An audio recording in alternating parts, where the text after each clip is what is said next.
Bonjour, pour les choses de la psy, je reçois aujourd'hui Béatrice Millettre, l'auteur d'un petit livre, un petit guide chez Payot, qui est un petit guide très utile pour un certain type de personnes, mais qui représente quand même une bonne proportion, si j'ai bien compris, de la population. Ce livre s'appelle Petit guide à l'usage des gens intelligents qui ne se trouvent pas très doués. Et vous dites que dans la plupart des cas, c'est pas toujours le fait, mais dans la plupart des cas, c'est souvent des gens qui sont ce qu'on appelle hémisphère droit, oui. À partir donc de cette grande découverte dont vous allez nous parler, qui fait que l'humanité est partagée en deux. Il y a les hémisphères droits et les hémisphères gauche. Oui. Alors, quand est-ce que cette découverte a été faite et qu'est-ce qu'elle suppose? Alors, ça a été découvert dans les années 80 par un monsieur qui s'appelait Monsieur Sperry, qui était prix Nobel de médecine, donc c'est pas n'importe quoi quand même, où il s'est rendu compte par des travaux sur l'épilepsie que les deux hémisphères présentaient pas les mêmes caractéristiques. C'est-à-dire, il avait coupé les deux hémisphères et on s'est rendu compte à ce moment-là que ça faisait des gens un peu différents selon les cas. Donc là, on s'est rendu compte que les deux hémisphères étaient spécialisés. Et aujourd'hui, ça fait plus aucun doute, on le sait bien. On sait le centre du langage trouve à gauche, les émotions plutôt à droite. Donc ça c'est un fait, c'est avéré. Alors les deux hémisphères communiquent. Évidemment, les deux hémisphères communiquent et si on pouvait fonctionner sans un des deux hémisphères, je crois que ça se saurait. Sinon là, on est un peu à Sainte-Anne où quand il y a un petit trou, ça va pas bien. Donc non, on a besoin des deux. Voilà. Et les deux sont complémentaires, travaillent en permanence ensemble. Sauf que nous, on parle de préférence hémisphérique. C'est-à-dire qu'il y a des moments, pour certains types certains types de tâches, vous allez utiliser préférentiellement l'hémisphère qui vous correspond le plus, ou sur lequel vous avez plus d'affinité ou de facilité. Chacun est plus de l'un ou de l'autre. Plus de l'un ou de l'autre, mais n'est certainement pas l'un ou l'autre. C'est toujours un raccourci de pensée qu'on utilise parce que, voilà, on est en abrégé. Ouais. Moi, j'aime bien l'image de la main droite et de la main gauche. Je suis droitière, mais ma main gauche, elle existe. Et je m'en sers tout le temps. Sauf qu'il y a des tâches que je vais faire plus avec ma main droite qu'avec ma main gauche, ou plus facilement, ou que je vais préférer faire avec ma main droite quand j'ai le choix. Quand j'ai pas le choix, je prendrai l'autre. Donc on a les deux. Oui, vous êtes docteur en psychologie, vous êtes spécialiste de sciences cognitives et vous êtes psychothérapeute. C'est-à-dire que dans votre cabinet, vous recevez beaucoup de gens qui ont un problème. Alors, ils arrivent et ils disent « je suis bête ». Je suis bête, je suis fou, je suis pas normal, ça va pas, il y a un truc. Vraiment, il y en a, ils me disent « je suis fou ». Je viens voir parce que je suis fou. Et au final, quand on décortique un peu, c'est vrai qu'ils peuvent présenter des pathologies, bien sûr, comme tout le monde, mais un tiers à la moitié des gens que je reçois, et les collègues, quand ils sont un peu au courant aussi, c'est la même chose, sont des hémisphères droits. Des hémisphères droits, c'est-à-dire des gens donc, qui seraient dans la minorité. Alors cette minorité représente... Certaines études ont dit jusqu'à 30%, on ne sait pas exactement. Donc d'autres études disaient 10, 15, voilà, on ne sait pas. On ne sait pas très bien. Enfin, il y a une minorité de gens dans l'humanité qui fonctionneraient plus sur la base de l'hémisphère droit, qui est l'hémisphère plus de l'intuition globale. Oui, mais ça veut dire que c'est un raisonnement intuitif, on va dire. C'est pas une vue de l'esprit, un parapsychologie ou ce qu'on veut. Ça veut dire que quand on est hémisphère gauche, on met un pied devant l'autre, on a un raisonnement séquentiel. C'est les gens rationnels au sens... de la logique mathématique, du premier élément on déduit le deuxième, le troisième, on arrive au résultat. Les intuitifs, ils ont tout en parallèle. Ils voient tout en même temps.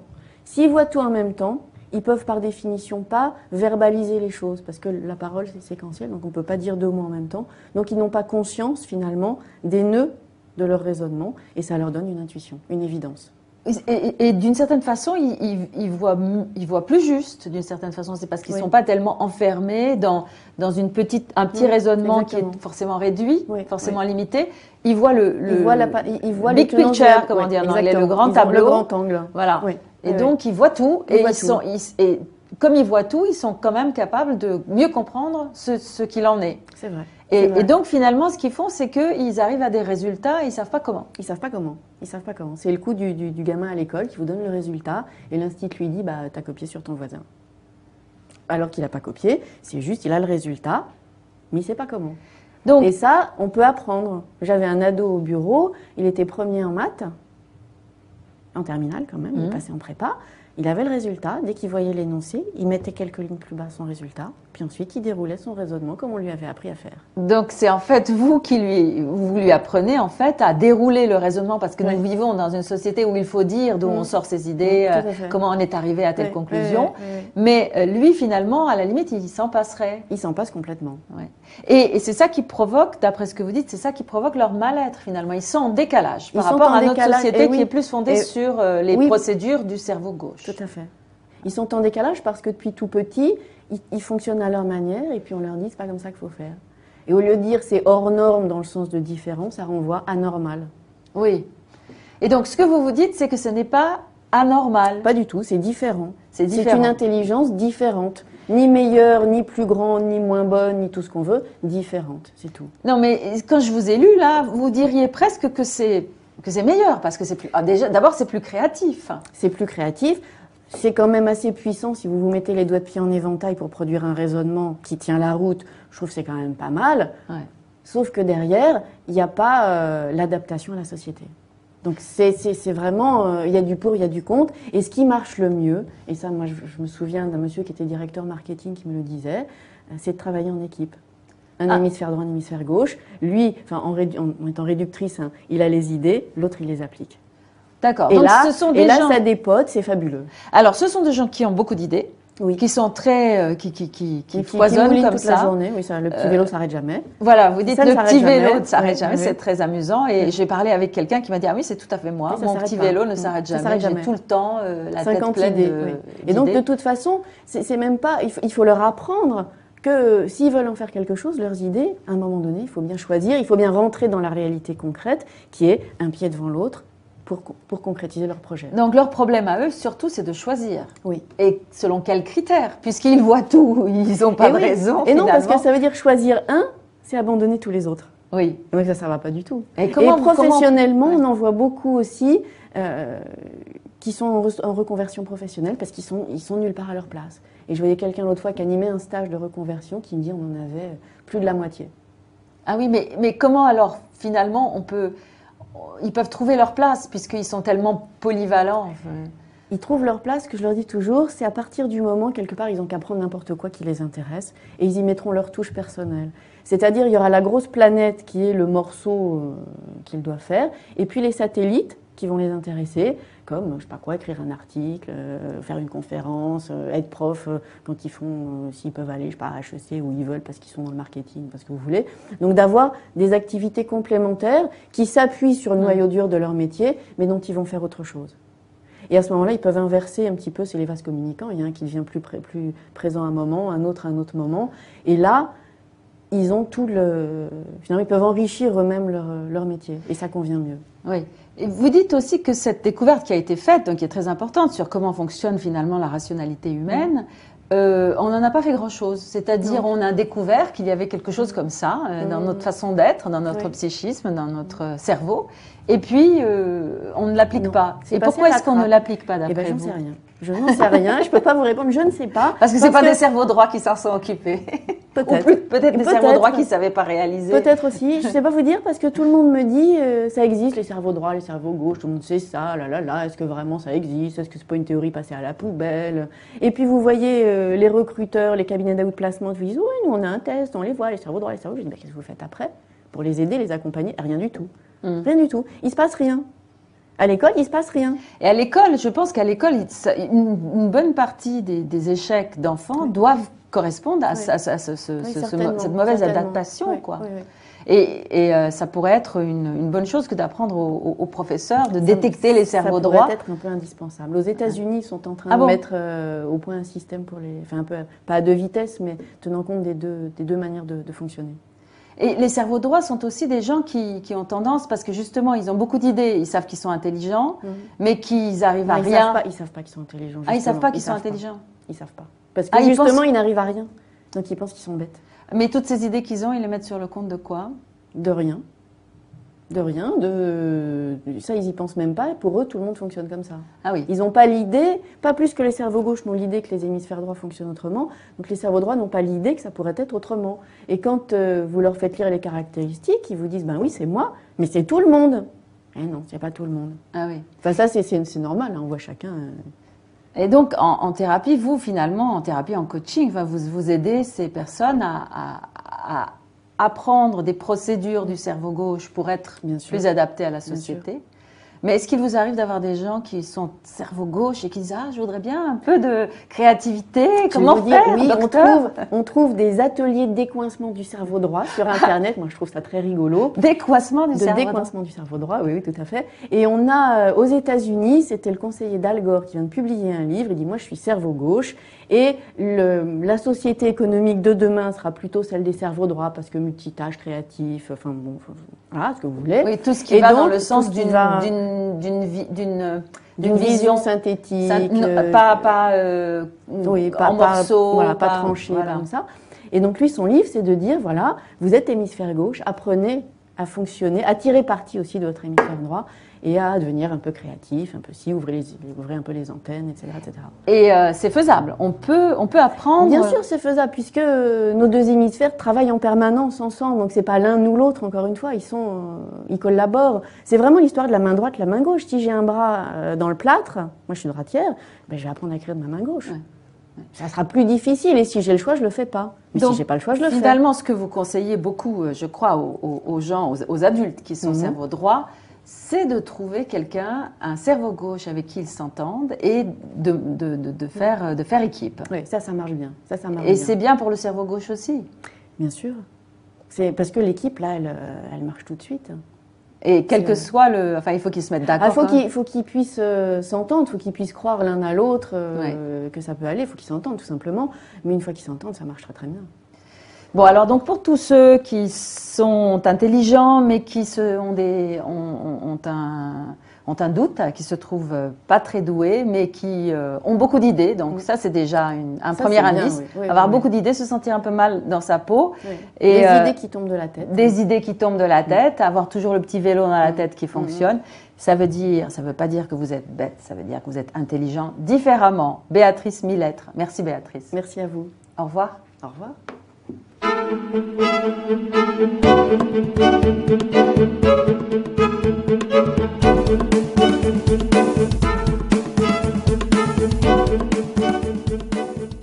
Une évidence. Et d'une certaine façon, ils voient plus juste. D'une certaine façon, c'est parce qu'ils ne sont pas tellement enfermés dans un petit raisonnement qui est forcément réduit, forcément limité.